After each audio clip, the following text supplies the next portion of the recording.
I'll take you for a ride on the devil's ship. I'll take you for a ride where you sink or swim.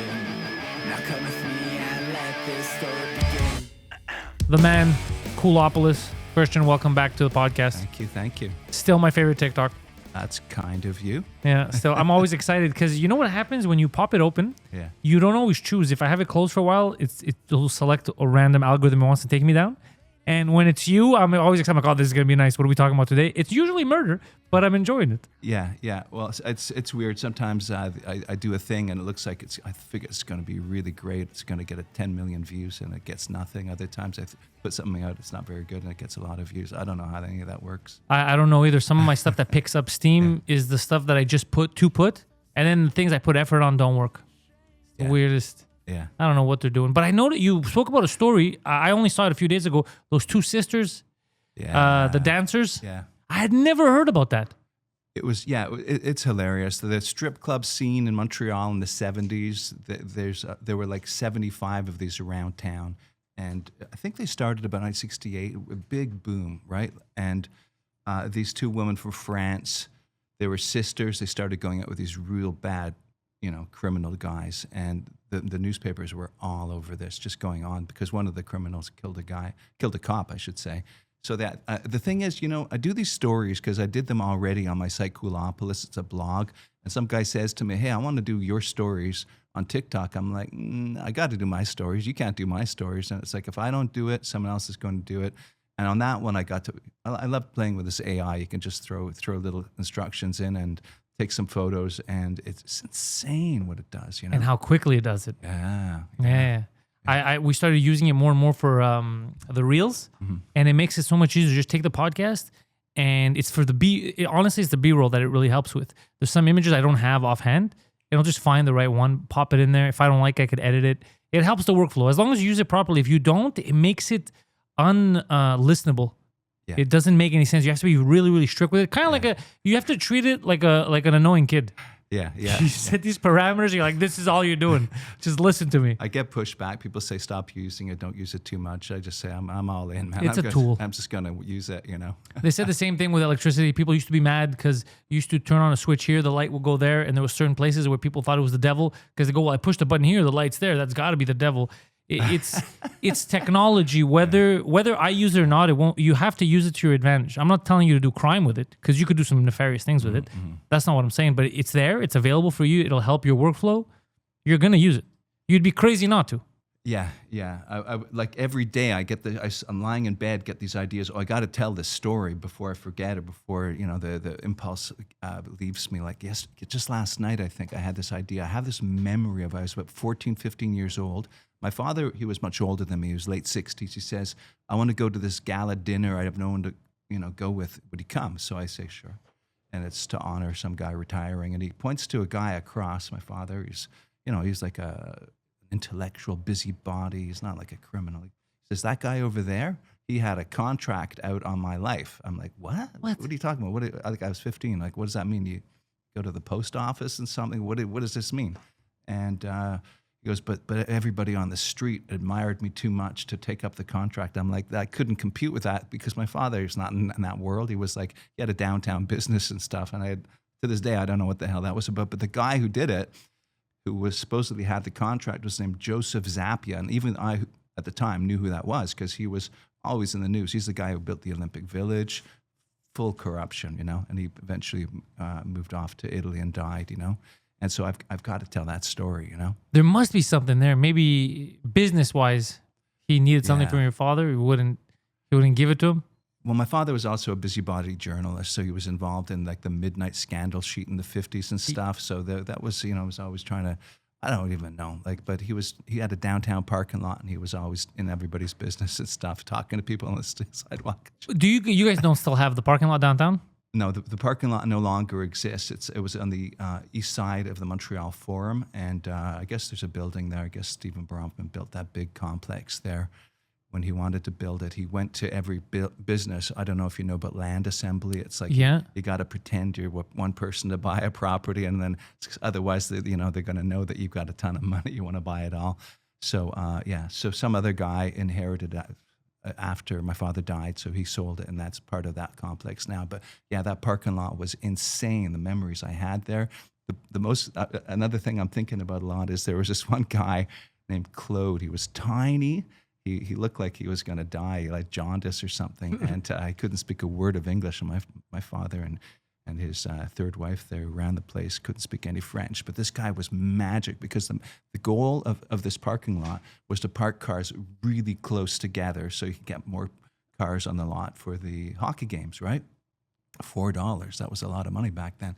And so he would able to put them 1 foot apart, 5 inches apart, and he was so skinny he could get out of the damn car, and he was like drunk and everything, and he just had this magic about him. This guy, I don't know. Yeah, on paper, the worst person to park cars, and yet it worked in real life.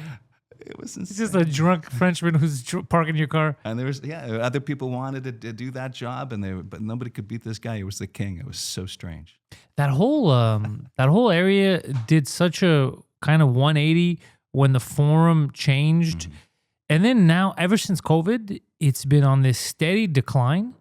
I used to hang around there more because of the Comedy Nest. Mm-hmm. I used to always perform in the Comedy Nest, so I kind of saw the decline, especially after COVID. Yeah. And then recently, I've been driving by there. Yeah. And it's something that you don't need to be on the street to see. It's visible when you're driving by. And it's horrible to see what's going on there because it's actually a good spot. Yeah. It's good arteries are there. There should be better foot traffic, but it feels like it's just steadily going up. Am I just seeing it a different way? Okay. Because you travel a lot. You're down there. My take on it is this. It's easy to sort of have a rosy picture of the past, but think about the old days when there was a place called the Diana Bar. The Inuit community, they would all come down to Montreal and hang around that little strip. And the legend was that the Greek guy who owned the Diana Bar, he liked the Inuits because they would basically come and spend their whole welfare check in his place. So if you were one of the Inuits, you'd say, "Can you give me airfare to get my cousin down? He's going to be a good customer. No problem." So he'd just bring people down. I don't know if that's really true. But it's not the first time I hear it. That's why I'm laughing. So yeah, I think it's the 1990s. I'm obsessed with the 90s and the 90s in Montreal. I think the emblematic event of that era was, can you guess it? Like the one that would stick out, 1993, springtime. Are you talking about the Stanley Cup? Stanley Cup riot. Yeah. I don't know. Were you around? I was around, but I was a child. Okay. I was born in '86. Yeah, it was intense because I lived right down there on Drummond and St. Catherine, really old building, $300 a month, and just that night when they won, me and my friend was walked out into the street. It was just like a pandemonium, chaos, like glass from all the stores getting smashed.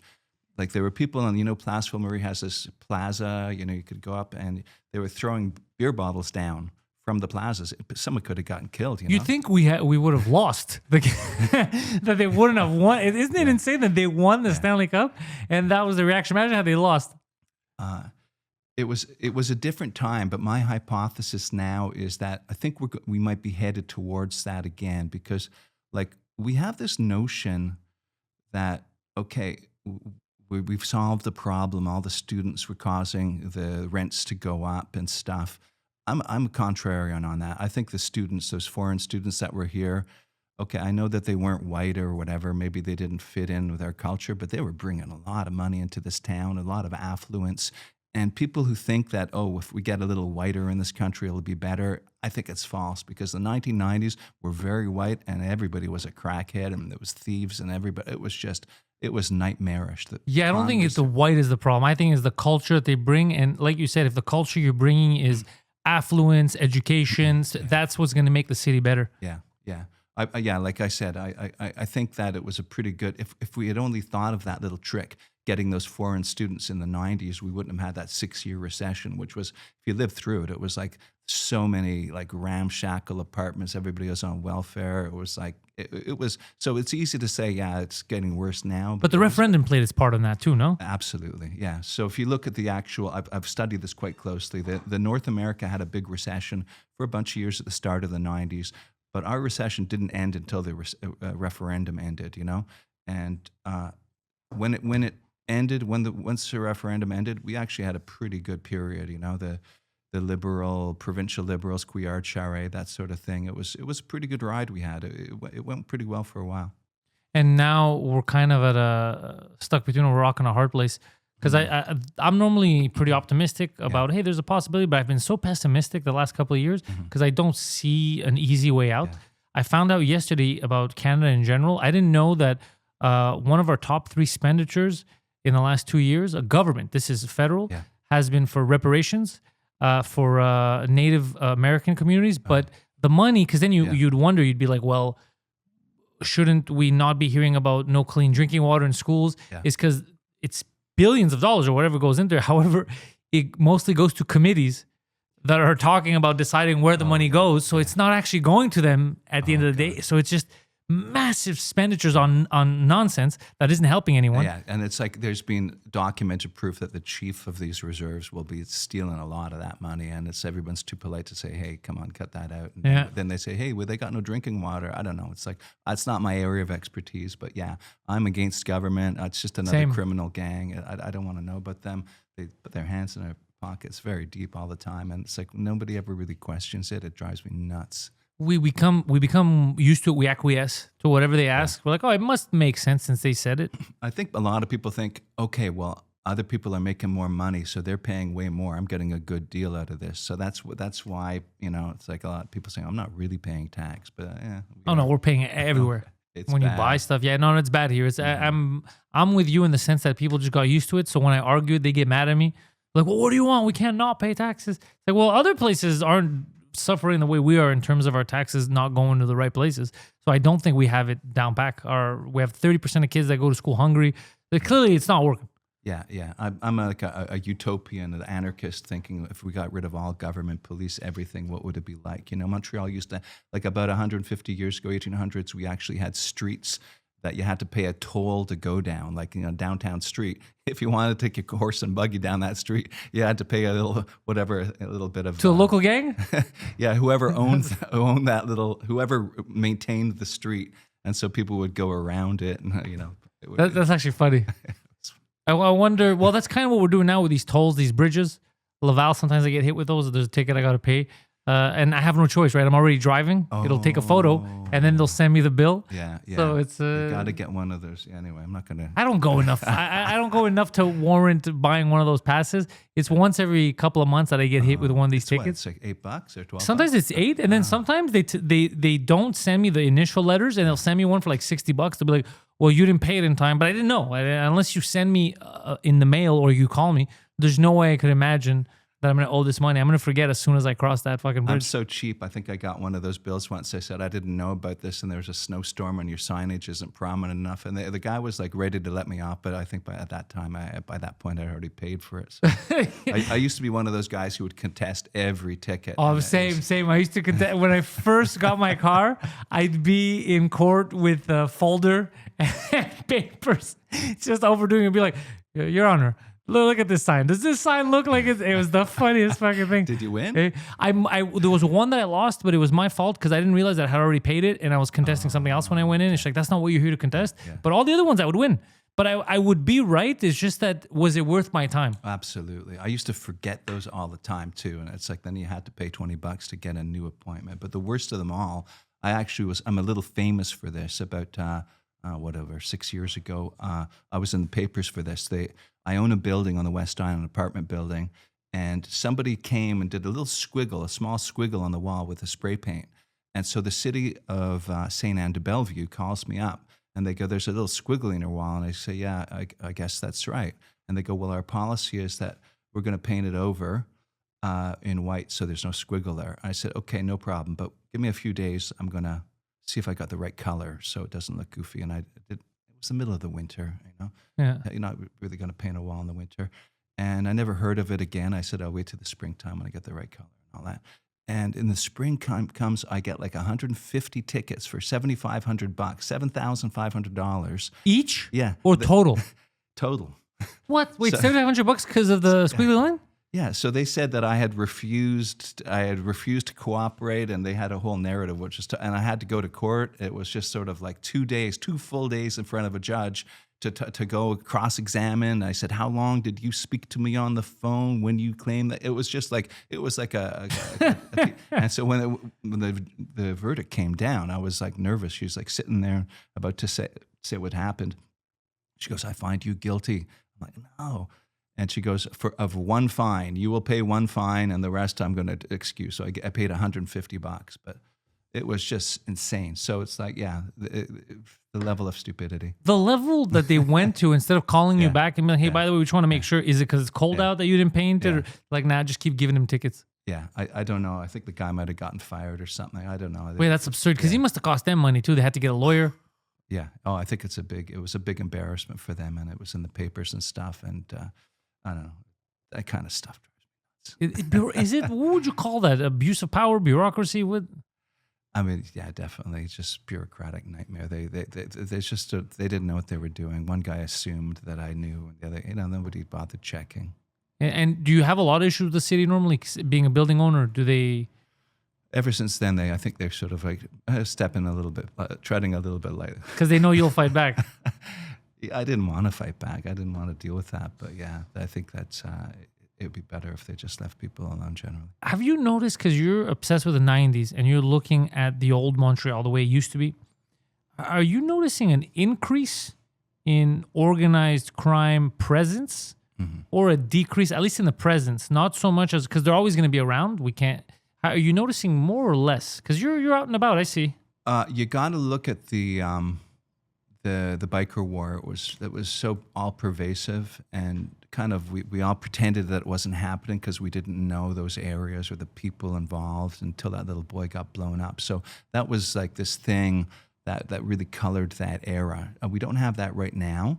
And I'm not down there in the streets and the bars in Crescent on Friday night. Somebody was telling me that there's like North Africans there who are really out of control, and you got to watch out for these guys, and et cetera, et cetera. And yeah, I will hear of stories like, what's his name? Bobby the Greek? Bobby the Greek was killed last month, I think, in Laval, Yeah, so that there's another thing about how he's connected to the West. People start writing me with all this information. What do I know? Like, I'm just a normal You're the guy. You're our guy. It's weird, though. I get so many tips. People are writing me all the time. Like, just last night, somebody was writing me. It kind of blew my mind. Someone said, my father died in a fire, but I believe he was clubbed in the head, and he died of asphyxiation. And he goes, the person who's writing, I'm writing you specifically because you've mentioned these two names on your blog, Kenny Hamilton and Leslie Lawton. I'm like, Kenny Hamilton? Kenny Hamilton is like this delightful black guy. He just died a couple of years ago. He was like a show guy in Montreal. He was so funny. I have a whole page of all the funny quips he was telling me. He was like saying, if I see another black guy in the bar, you think I'm going to be his friend? No, he's after the same pussy that I'm after. That's what he said. I'm going to go murder that other guy in that burning building. It was weird. So now I can't write him to say, because I used to write him back and forth. And this other Leslie Lawton character, she was in another even more incredible story. Okay, so there was a family in Montreal called the McConnells. They're like one of the richest families, old money. They own the Montreal Star and St. Lawrence Sugar, like $600 million. That was back like 50 years ago. Oof. So they adopted this kid. And he was just like a goof. He was just spending money like crazy. Like he would literally go in a Chinese restaurant. They'd say, what do you want? He goes, just give me everything on the left side of this menu. That's the kind of shit he was saying. Damn. So he meets a guy who says, that's obviously looking for a sucker. This guy I know, Yank Berry, and this is established truth. It's not like I'm making it up. This is in court proven. And so Yank Berry says, let's start a record company together. And so they do this. And so Yank Berry thinks of the scheme to rip off his partner. He gets Leslie Lawton, who is a escort, to visit him, and they frolic and have their time. And then he finds a Montreal mafia guy, like a legit mafia guy, to go confront McConnell. Says, that was my wife you slept with. I want $80,000 retribution, or you're going to get killed. And so McConnell doesn't know the meaning of money. He just gives it, and. He complained. I guess somehow the police find out, but he doesn't want to complain to the police, but he eventually does, and Yank Berry goes to jail and stuff. So Kenny Hamilton and Leslie Lawton, these two like interesting characters that are but in their own way. Yeah, so weird. I wonder what they have to do with this guy's dad getting killed. I find it hard to believe because Kenny Hamilton was Just a good dude. really funny, sweet guy. But you never know. He was from the streets.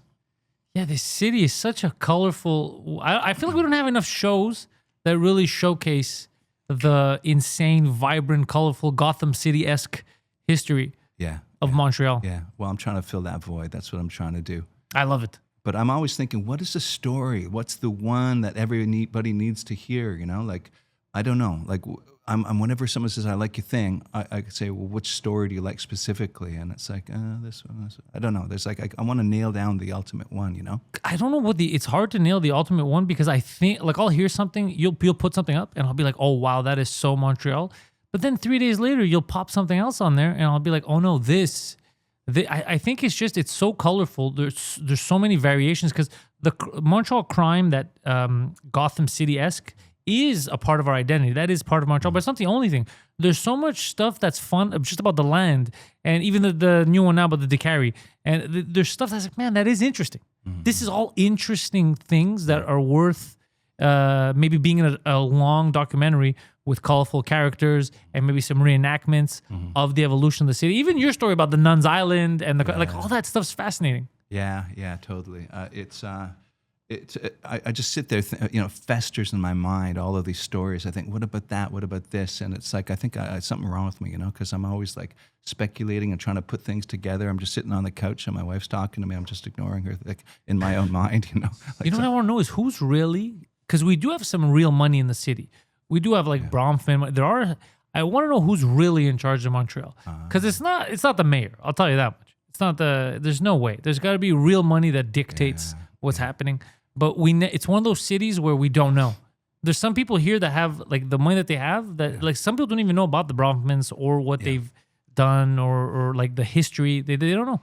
Like I found out this week about there's a place called Gros-Île, just north of Quebec City, where during World War II, they had built a secret laboratory and they had those anthrax pills. There was like 90 million anthrax pills to kill the Nazis. But then they decided against it because like how are you going to convince them to take it? So what if someone else takes them? But what they did is they put them in barrels and they launched them in the river. Yeah. And now somewhere in the St. Lawrence, there's a bunch of barrels that could open up and kill us and kill the wildlife. And Bronfmans were part of paying for that. Well, I think the Bronfmans kind of aren't so, they were like nobody can really fully grasp how big they were at the time in Montreal. Now we've got Stephen Bronfman who's still here, but I think they kind of don't have that same allure that they had. I have a video about my hypothesis about Jeffrey Epstein and the Montreal Expos. And basically, if you look at the timeline of the ownership of the Montreal Expos, it was Charles Bronfman until the early 80s, he started losing interest. And that coincides with this period where he left his wife for another woman. And this other woman is like pure, Zionist Israel 100%. And then he gets on that train. That's all he cares about after that. And he gets in bed with Jeffrey, with Wexler and Epstein. Those two guys were inseparable. Wexler was the guy who was the money behind Epstein. So they have like an intellectual group in New York City. And basically he ditches Montreal Charles Bronfman at this point. And it's like, so he just totally gets out of baseball and gets into whatever Zionist causes. So that to me is like the story of the Montreal Expos. That's my narrative of why we lost them, because we couldn't find another owner after him. That's actually fascinating. Yeah. So I didn't know that he left for Zion, like because he had all this I guess I wouldn't say tendencies, but he was influenced. Yeah. Well, his brother was like a big name. He was like the most important Jewish figure in the world. He had the foundation. And so he was always in his brother's spotlight, shadow a little bit, because the brother got to take over the company, Seagram's, and he was seen as a lesser guy. So he wasn't happy about that. So I guess, Edgar was the big man, and he was just known for the Expos, and he was loved for that. And it's like, that second wife, she was from England, and both her parents were totally into the Israel cause, and she kind of got him on that, So that to me that became his life. Yeah, and he left town and everything. So I mean, there's still Bronfmans here, and I have nothing against the Bronfmans. Oh yeah, no, I'm more fascinated by the stories. I wanna know more. Yeah. There's but it's not just them. There's other families too that I've only learned about recently, like affluent, big time families Well, the in Montreal. Desmarais is the big one, right? The Desmarais, the Power Core, they own like one of those insurance companies, and they're Murray Park in Westmount. If you go a couple blocks east of there, there's like a bunch of mansions, and I think they're over there. That's one of the places, and they own a place in Eastern Townships, and they're just like they got so much money. It's like institutional investors or whatever you call it. They own one of those big insurance companies. So yeah, you're always hearing about the Desmarais. But I mean, what could they be doing about the city? We had Projet Montreal just puttering around doing weird things with bike paths and whatever. And I don't know if Desmarais was on the phone to Valerie Plante and said, stop this, to do that, you know? But you would imagine people with actual power would be like, what's going on? This is stupid. Unless there's a reason for it. Unless there's the destruction of the city is a good thing.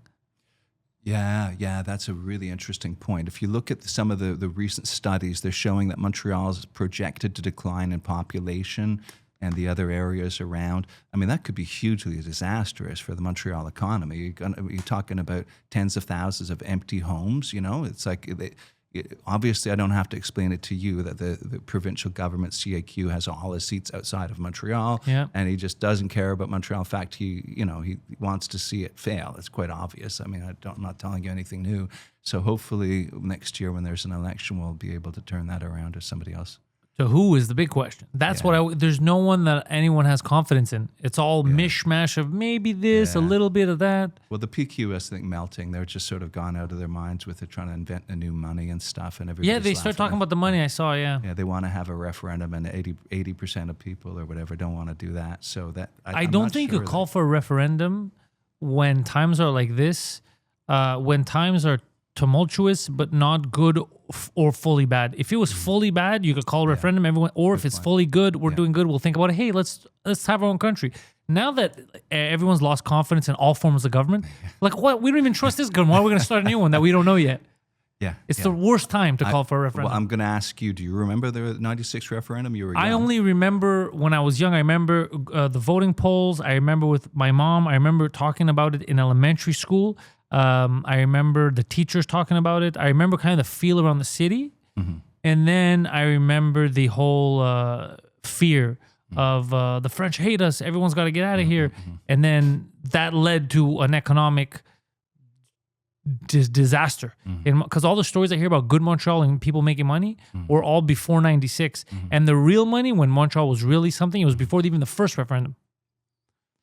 I could tell you, I have some pretty clear memories of it. And I used to have a job at Bell Canada making phone calls for the deaf people. So they would type their words and you'd read it on the screen. They go, I want to order a pizza, phone this number. So I would do it and they would write back, just typing back and forth. That's pretty cool. So yeah, we did it for a few years. It was one of those, back in that era, people, when the economy was bad, you just sort of held on to a job. You didn't have an ambition to get a better job. It was just like, I got a job. I'm going to keep on to this. So I wasted several years of my best years just doing that stupid job, because it was like a union job that paid quite well with easy hours. And so I got the pulse of what the French Quebecers were speaking about, because some of these calls went on forever. They were, and the people in the office as well. There was about 40 or 50, and they would always be saying, "On n'a rien à perdre." We got nothing to lose, right? That's what they. I think, well,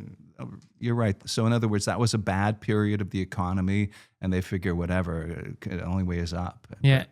That's why right now it's the worst time to call for a referendum, because it is bad, but it's not bad in the way. It's everything's bad. So people are like, whoa, I don't want to shake things up to make it worse. We're at that point where we don't want the ice to break. So we have to figure out how to fix our problems now instead of just. It's the worst time for that kind of stuff. I like people say that the PQ is going to win, but I'm skeptical. It's still a while. I mean, the Liberals are on the rise. They got, I don't know, a guy from a Spanish guy who was in the Justin Trudeau's cabinet. That's their leader. I think that should work against them. If anything, I got that to me. That's a red flag. It's a red flag. They destroyed the country. So let's see what we can do with the province. But one thing I do like is that we got a Spanish Montreal mayor. It'll be a Spanish premier. They're going to be talking to each other in Spanish. It'll help. It'll be cool. Yeah, it'll help us a bit. It's true. We did get a Spanish mayor. Yeah, and she was working with Trudeau too. Yeah, that's true. Yeah, I don't know much about her. I didn't follow it too closely. I didn't even vote. I should have, but Same. No, I kind of lost. I don't know. I lost trust with what was happening in Valerie Plante and all that, just the destruction of the city. And I was like, you know what? I'm tired of this.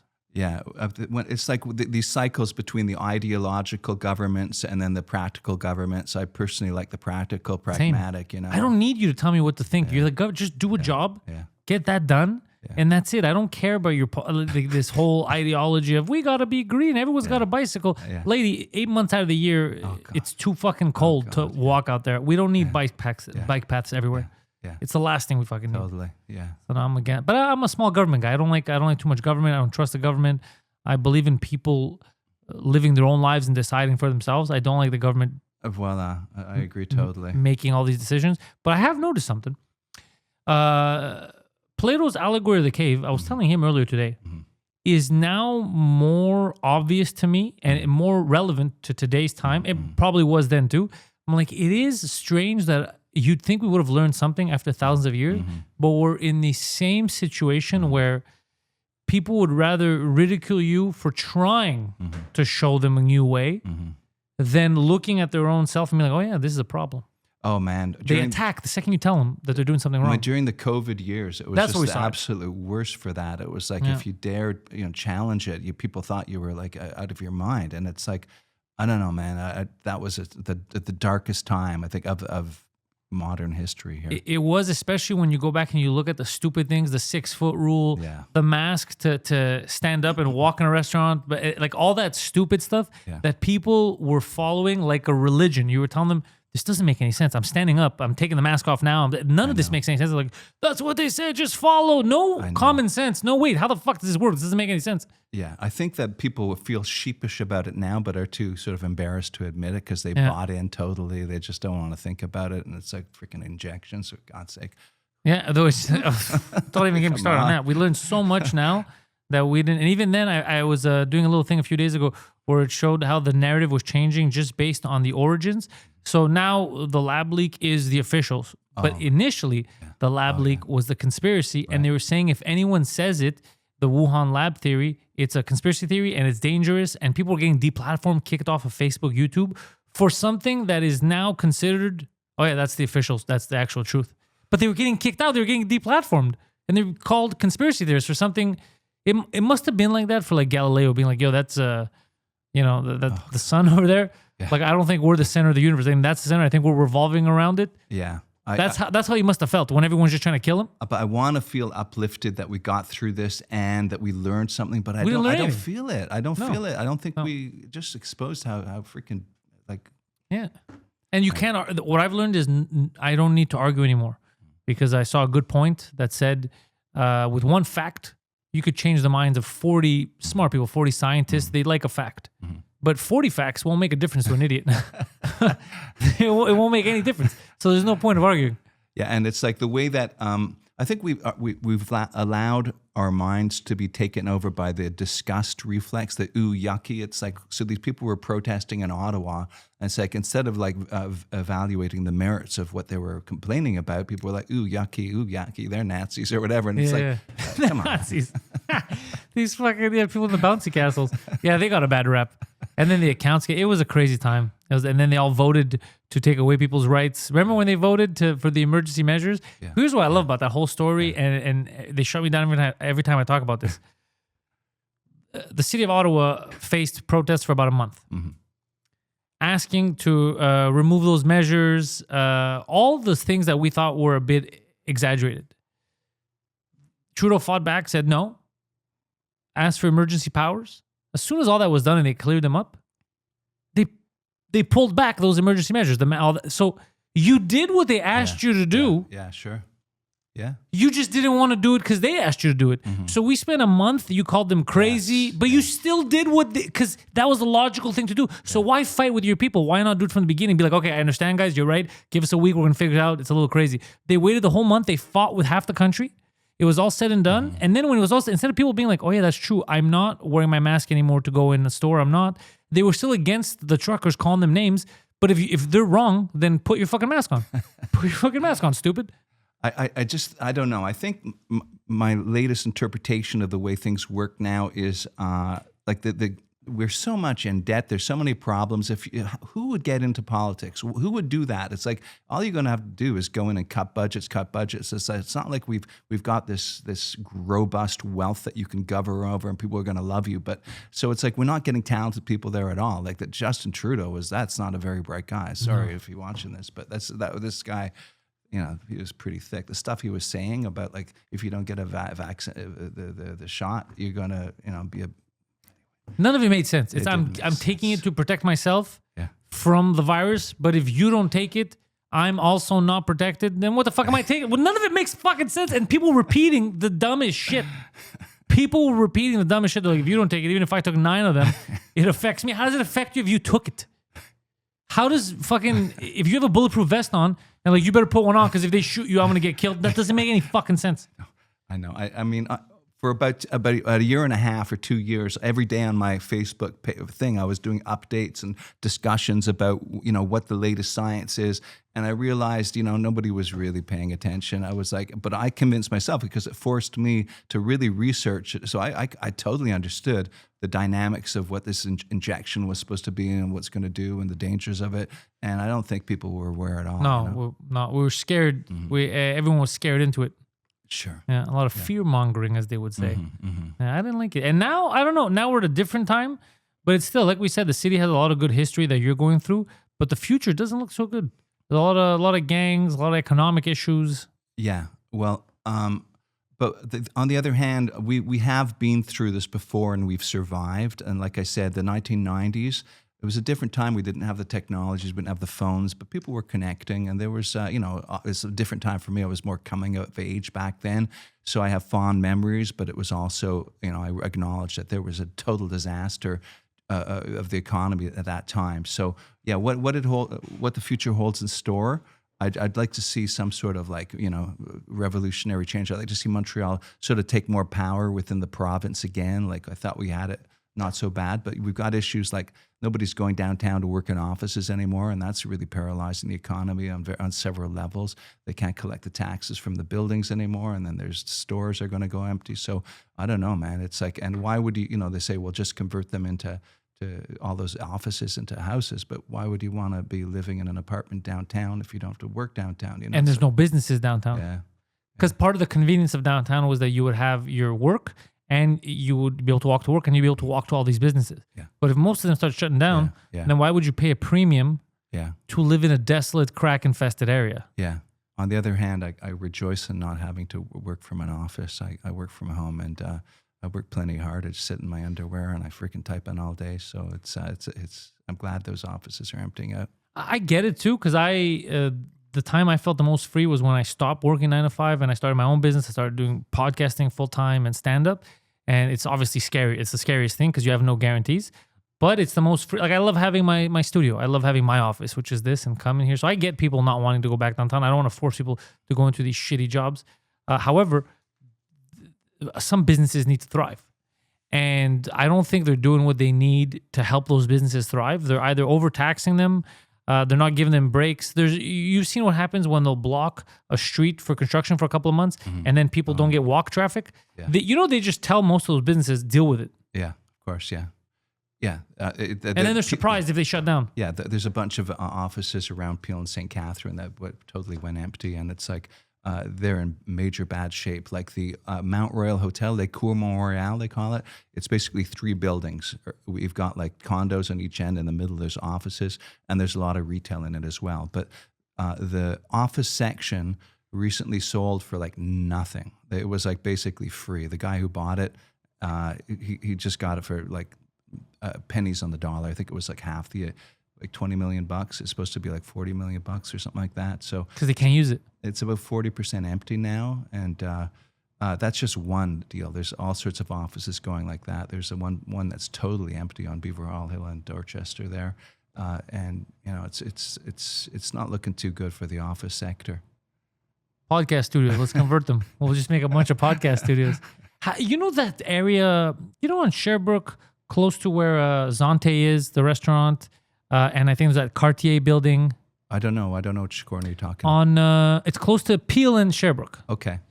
There's kind of like near the Omni Hotel as well, like right around there. There's some trendy buildings. Okay. Are those? I've always wondered because the buildings are nice and they have luxury items that they'll sell. I think there's even Tiffany's down the street. Yeah. Do they actually make money? Okay, so a lot of people chase that luxury market. There's a couple of developers, Broccolini on Guy and Sherbrooke. They're still building this condo thing. There's Oh yeah, Broccolini. You were saying. the one above the MAA. I kept forgetting the name of the developer, but that guy was doing a ton of stuff. But he too is like he's going to lose money on that one. So this whole thing about we're just going to get these international jet setters, luxury people to come to Montreal and live here. I don't know. I think it's not working now. Might have been a little bit more attractive like 7-8 years ago. But yeah, I think that we're stuck. You know, the whole thing about fewer students, that's another problem. And, you know, various laws that don't make it easy to live here. Because I keep wondering, because I go there a lot. There's a comedy club on Crescent that I'll go to, the third floor. And I see the Tiffany's. So I pass by these things and I go, there's not that much money in Montreal for these to be sustainable. All like where, maybe if they already own the building. So the rent they're not paying the same in rent, but how the fuck are they? I don't driving? know that specific place, so I can't comment. But yeah, I feel bad for retail, man. It's like I respect those people. They're sitting in that damn place all day long, And they're trying. people are coming and stealing stuff, and it's The stealing is big now too. The stealing, it was in other cities and now it's in Montreal. A lot of people complain about that too. my corner store has a picture of the Hall of Fame. They have all the shoplifters, And it's a lot of people, right? Is this getting bigger? it's pretty fun. I keep telling them, put me up there. I want to be badass, you know. My grocery store has that. Oh yeah. Yeah, I go to the grocery store and I keep seeing new photos of people stealing. But that's what it's come to. A lot of people, it's not even for fun. It's not even kids. It's just, that's it. They're desperate. Like, if I don't steal these bananas, I ain't eating. Yeah. So they'll go there and they'll steal a chicken or a banana or a pack of bananas, I guess, a bunch of them. And it's horrible that this is happening. I grew up in a wealthy area. I'm not going to pretend I understood the poor or understand them. I owned a building in Verdun, and that was a crash course. It was a pretty low rent building, a lot of welfare in that building. And I made these sociological observations about what they're like and what they're about. And, you know, a lot of them are good people with dignity and stuff.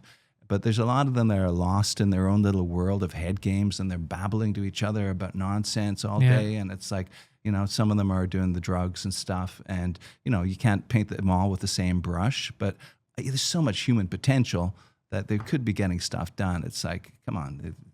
Guys are waking up in the morning and gossiping all day, and that's what they're going to do all day. Come on. It's in every neighborhood. It's in every neighborhood. I see it too. The neighborhood I grew up in, Park X. And we complain about it with my friends a lot. Just, you know, how certain people, it feels like we'll go back to hang out and grab a coffee, and then we'll see people who are speaking the same way, doing the same thing that they were 20, 30 years ago. And they're just kind of stuck in that rut. And it's almost like the world only exists within the boundaries of that neighborhood. They act like they're unaware of the possibilities and the potential. Everything is, it's impossible. I can't. So they never pick their head up to see, hey, there's so much. You could be doing so many different things, and the world is kind of magical. There's so, you know, I've traveled. I get to see so much. And they put their head down, and they look in front of them and go, it's just, there's this weird negative cloud that's around them. Did you see the movie Do the Right Thing, Spike Lee? It's a classic. Great movie. There's this one amazing scene where the local guys are like mad at the Koreans who have a little corner store, and they're like, who do they think they are doing that? And the Koreans are hustling. And it's like, obviously, you know, Spike Lee is like saying, you know, these guys are just being lazy instead of being industrious like the Koreans. You know? Which the Koreans are always industrious. All my experience with Koreans has been that. Yeah. I had a science teacher once, South Korean guy. Yeah. Very smart guy. Not North Korean? No, I asked him about that. He goes, no, I don't have any family in North Korea. He goes, none of that. I'm not connected to them at all. And I go, do you like North Koreans? And he told me something interesting. He goes, I don't hate them. He goes, I feel bad for them. Yeah. And he's an older gentleman. I don't know how the younger generation sees it, but he said the older generation kind of pitied them. Well, they say North Korea is actually starting to thrive because they sold so many weapons to Russia for this war. So it's actually starting to get a little bit more posh than it was. I don't think so. I feel like that's all bullshit. There's no way. I don't even the whole Russia thing, all that stuff. We're not talking about it because it's not trend anymore in the news, as you can see. So lives matter only at certain times. Yeah. But none of it makes any sense to me.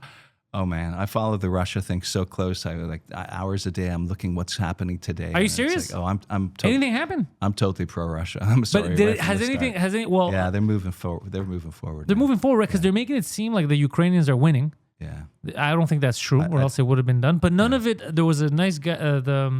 Cyprus was talking. Alex Christopher. I love this guy. And he's 100% right. I've had the same feeling from the beginning, where it's just crazy that a NATO ally, Greece, half of Cyprus has been occupied since the 70s. We ignore it. Yeah. But every other country, whether they're in NATO or not, if these are occupied, we have to go help. But you're not helping your own ally. Yeah.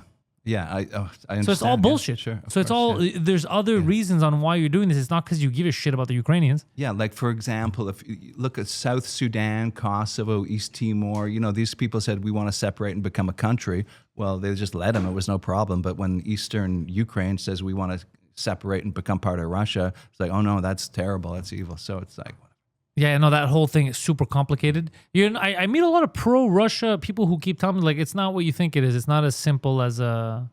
Yeah, I mean, the basic thrust of it is that they're ethnically Russian on the eastern side, and they were having their religion and language taken away, repressed. So I kind of like, that hits home to me as an English Quebecer. It's like, no, I don't think anybody who pushes back against that, I salute them. Yeah, no, they had, but it gets so complicated. It's such a, that whole, all the Slavic regions are so intermingled with their histories and the tension. The craziest one is if you look at the Bosnians and the Serbs. Yeah, that whole area. Yeah. Holy shit, is that a melting pot? To figure out. Yeah. It's basically the Bosnians are they're kind of like Serbs, which they hate me saying this, but it's true. They're Muslim Serbs, basically. Okay. That's why. Yeah. So when religion comes into it, because ethnically they're pretty similar. It's really the religion. So the way that they held it together in the Austro-Hungarian Empire, they had this guy named Metternich, and his policy was just basically make everybody just a little bit scared. You know what I mean? It's like, get them backing up. Don't get them pushing forward. I'm not going to be like too nasty, but it's like just enough to keep them, getting too cocky. So that worked for quite a long time. Sometimes there's certain regions, like the Balkans, being Greek, I know this, the Balkans are just, it's fireworks. Everyone is hot-blooded. Whether it's Greeks, Albanians, everyone's just ready to fight. So it's not the type of place that you can just let people kind of pick their head up and start poking at someone else. Because it doesn't matter how big the bear is, they don't care. That's the thing about the Balkans. Even the smallest country will get up and try to, even if it thinks it's going to lose, it'll to defend itself. I was watching a guy named Dimitri Liskaris or something. He's like a local radical kind of political guy who's in Montreal. He's got one of those... YouTube channels, and he was saying that, he's a Montreal guy, but he's Greek, and he spends a lot of his time in Greece now. So I'm like thinking, well, that seems like a nice thing to be doing. Do you ever think about doing that? Just sort of like... I've thought about it, but I like everything I do is very much North American based. Mm-hmm. So stand-up, podcasting, which they do there now, but all my topics, everything I'm used to, my tours, it's all around here. But the one thing that pulls me to Greece is I want to watch my soccer team live all the time. I'm obsessed with AEK Athens. That's my team. So that kind of, I think about it in the future, if I get older, could retire and just be an old man that's always at the stadium. You know that old cliche story? It's like an American Wall Street guy goes to the beach in Greece and he sees the guy on the boat and he says, you should get a loan and get more boats. And he goes, why would I do that? He goes, well, then when you get older, you could retire and enjoy your life. And he goes, well, I'm already doing that. I'm already here. Yeah, that's amazing. I love that. That's kind of what it is. A lot of times when I'll go for vacation, I'll feel that I'll be like, God damn it. Like we live to work and there they work to live. Yeah. Which is a whole different mindset. Yeah. So I do get jealous sometimes of the weather and just the laid backness. Yeah, the weather. But I love what I'm doing. But the weather here is atrocious. It's just so bad. No, polar bears didn't want to live here. Oh, God. Polar bears didn't like this place and we're here. Well, I mean, I've actually got a solution to this, but there's not a single person who's backing me. There's a geographical thing. It's called the Strait of Belle-Île. It's like the river between Newfoundland and Labrador. So if you put a causeway there, in other words, if you block the water from coming down from the North Pole, Montreal would actually get significantly warmer. And this has been known for like 150 years. This guy can't figure it out. How do we block it? Just build a causeway. You just dump dirt and rocks, whatever, until you're all the way across. But doesn't the water have to go somewhere? It'll go around. It'll go around down the Atlantic, and who knows? It won't affect anything. Maybe, hopefully, it'll screw up Europe. That would be good. I don't know if it'll screw up. Is it possible we drown Boston or something by accident? Yeah, Montreal and Boston would both benefit from this. New York City, not so much. But yeah, that's the other thing. The Gulf Stream, if we could screw over the UK and get them cold. That would be hilarious. That would be so good. That would be so funny if they're just freezing in Northern and Western Europe. And how warm would it make it? Well, I discussed this with Environment Canada a few times, and You're trying to convince them to do it? they acknowledged that it would work. But then a guy pushed back, and he said, well, maybe it wouldn't work, but I think it would work. So I don't want to say, it would be about 4 degrees. And it doesn't sound like much, but I think it's enough. 4 degrees is not enough. We're like minus 25, 30 here. 4 degrees isn't going to... Okay, maybe I gotta hype up my number again. We're hype up the number. say that we need to block the water, and then also put heaters. Put massive. Not only do you block the water that's left is hot water, just boiling water. Because I know that a lot of our cold here is because of the St. Lawrence. Right. I know that because I think Toronto is less cold than us because they're further out. Is that true? Well, the water is flowing from Toronto to Montreal, so that's should why they be colder? We're Lower Canada, so. Yeah, I don't know. Should they be colder then? It doesn't make sense to me. Yeah, they're significantly warmer. But I mean, do you know Toronto? A bit, yeah. I don't like that city. Oh, I'm not a fan of Toronto. I should have been. What's crazy is I could have been a Toronto boy. Yeah. Because I was born here, but my family, my mother and father, they had a restaurant. They were in Toronto first. And they decided before I was born, not knowing, she wasn't pregnant to me yet, but to move, they had bought a building in Montreal. Mm-hmm. She didn't know anything about Montreal, my mother. Mm-hmm. And she loved Toronto. Mm-hmm. Or she thought her whole life she was going to be in Toronto. So there's a reality out there where I was born in Toronto. How would that have gone? I don't think I would have been as funny. You might want to edit that part of the show. It would have been crazy to find out because I was there. I think it was last year, 2 years ago, and it was last year. And I was driving, trying to just understand the city, and thinking about who would I have been had I been born here and I was shaped by these streets instead of the streets that did shape me. I mean, there's good people in Toronto. Oh yeah, I'm not saying it's bad. It's just I would have been a different person. I would have seen the world differently. I wouldn't have had the English-French thing. Yeah. I would have viewed the world differently. I would have viewed Quebec differently. Yeah. I probably wouldn't have loved Quebec. You probably wouldn't even think about Quebec. It's the Toronto people. It's like a lot of the rest of Canada. Like, oh, there's some weird place there. Yeah, they forget about us. Yeah. They don't like us at all. No, we think about them though. Yeah. The Maple Leafs and stuff. Come on. You know what I think about a lot? Alberta. What do you think about Alberta? I think about Alberta. I feel like they went through a period of a high. Yeah. But they didn't do too well because I visited Edmonton. That airport hasn't been updated since the 1970s, I think, with the carpet everywhere. Yeah. And some of the buildings I had seen weren't updated, let's say, downtown. Okay. And I was like, you guys had all the money. Yeah. And you didn't do it. And you paused the city in 1976. What about Calgary? Do you know Calgary? I haven't been to Calgary since 2004, so I can't comment. Because it's the fastest growing city in Canada, and the rents are still reasonable. You could move there and do okay. Maybe the unemployment's a little bit higher than here, but that's not really clear why. I think a lot of the governments are manipulating unemployment by just having the government, hire the fake jobs they do, like the census and all that stupid shit. Yeah. So it's hard to know if they're going to be crashing again too, because it's a boom and bust economy out there. It's not something I think about a lot, but I think it's a viable place. The thing is, okay, so I have this theory, okay? Quebec has all of the strikes in Canada, right? Like all of the labor disruptions in Canada, I saw a chart, like 90% of them were in Quebec or something, right?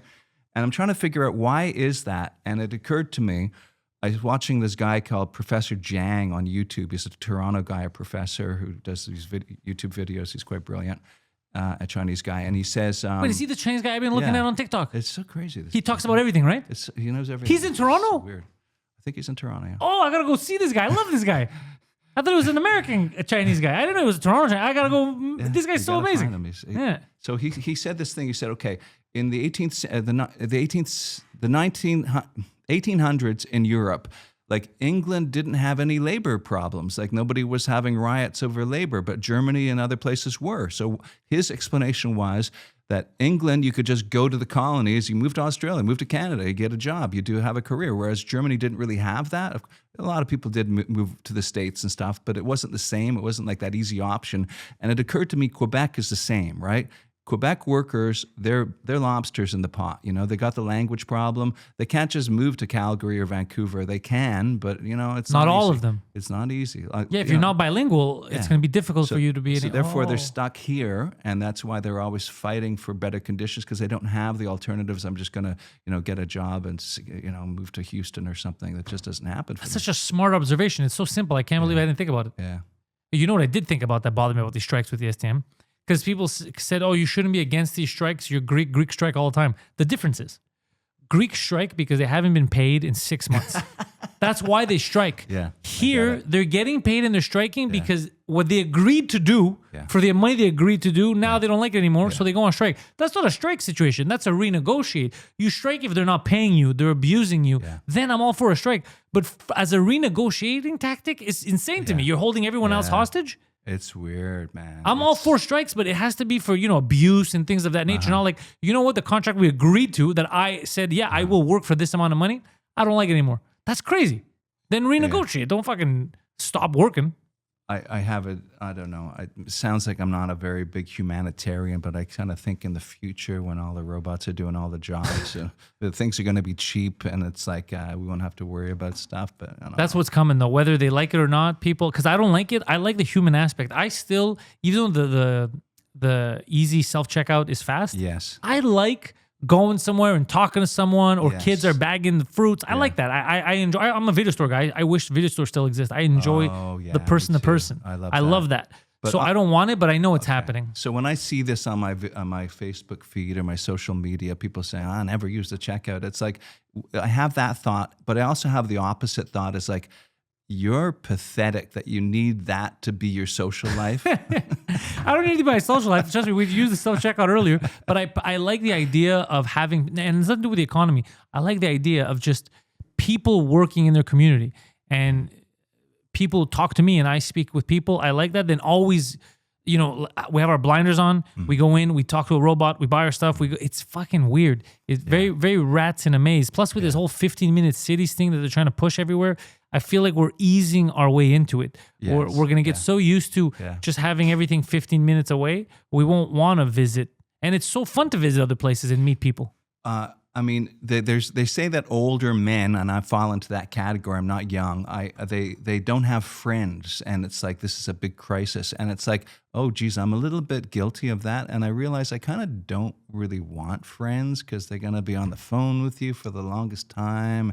I don't know. It's like I don't really love the idea of friends, but it's like you kind of if you're in that situation where you're just sort of like want human contact through random encounters and like walking down the sidewalk, and that you're counting on that to be your thing. Maybe you're not really working hard enough on, you know, maintaining your friends, which I'm totally guilty of. I don't like phone anybody, you know. So it's like I don't phone, but you're my fucking friend. I see your videos. I'm happy. I send you a like. We talk. Like that's the older I get, the less I need. You know, you got your partner, you got your significant other, a girlfriend, boyfriend, depending on who you are. That's kind of like, that's my friend. Yeah. And then the rest, I got my, the tight friends that will text, maybe 2 or 3 people. Yeah. I mean, human stimulation is like the whole point of life. But then again, I'm always talking to people. I'm on stage, I'm meeting people. Yeah. So I might not desire it because I don't lack it. I'm always, if I have to try to go through a day where I don't see someone, it will be, it takes effort for me to not see a person. Yeah. Yeah, so the dystopian world of robots everywhere that we don't have contact with each other, that's a bit scary, but I think we'll find a way. I will tell you something, Kristian. I used to work in virtual reality. Before I dumped it all and tried full steam ahead to do comedy, when we were on the cutting edge, I used to have to read a lot of reports on what the major VR companies were doing. You wanted to be on the bleeding edge, you had to see how they're thinking. And the one recurring thing that kept coming up, which scared the shit out of me, I didn't like, was that part of the argument on why, because AR was doing well, like the idea, the concept of scanning something for, let's say you're at the grocery store, you're an older person, you don't know what you can eat because the pills you're taking, it's already been updated. Right. Whatever item you scan, it tells you whether you can take it or not, if you're allergic, how much of it, that's amazing. But then the virtual reality, the helmets that everyone's buying, a lot of the arguments kept coming back about population, about cities being too tight. And Japan was a good example of building upwards because there's no space. I remember all these articles. And then they were saying how the major play in this is in the future, you're going to live in smaller quarters, but digitally you're going to buy a bigger home. So you go into your little room and in there you use your digital currency and there you live on the beach, you have your online girlfriend, you have all that. And that scared the shit out of me. I was like, this is the opposite of what I want for a future for people, for kids. Yeah. But that's kind of what one of the arguments was, this is amazing for this. And I can't see it as amazing. It scared the crap out of me. You know something? I hate to break it to you, people are already living like that. And they seem to be okay with it. Like my kids, like they never leave their room, you know? They'll come down and or whatever. And I own an apartment building. I've noticed the same thing as well. There would be people, you go in and it's like they're in their room and it's like, I don't know what they're doing in there, but they're perfectly happy for hours on end. I guess they have a phone and looking at it. Yeah, because you're connected in a different way now. You're connected digitally. Yeah. So you live on Instagram, you live on Fortnite, you live on whatever you're playing, whatever you're doing. Yeah. But it used to be like apart. Like I remember when I was young, video game, you play with your friends and then you're out, you do other things. Yeah. It was just an add-on to life. Yeah. It wasn't the main focus of life. But now everything, politics, everything, it's all on digital. What are people saying? Like, that's the world. And then this is like a fake world to them, the outside. The real world is the comment section. Well, when I moved out as a kid, age 18, I moved downtown, and it was like my door. People would just be knocking on it all the time, coming by unannounced, and it was like Seinfeld, you know, just boom, boom, you know. And it was good. I liked it. It was fun. I like that. I want to have a big family one day. That's why I want to have a bunch of kids running around. I like the idea of just something happening in the house. I got 4 kids. I wish I had like 8. You know, I'm telling you. Yeah. It's fun, huh? You like it? It's the only thing. It's the only thing. I'm Love motivated. Love it. Well, Kristian, I would like to thank you for coming to the podcast. If I was giving out awards again for the best TikTok, you'd still be my favorite. But this professor is one of my new favorites. He's good. Once we're done the podcast, we're going to take a look. I'm going to see if he is in Toronto. Yeah. If he is, I'm going to reach out to him, try to get him out here, or I'll go out there and interview him. I've been enjoying because he talks about everything. It's insane.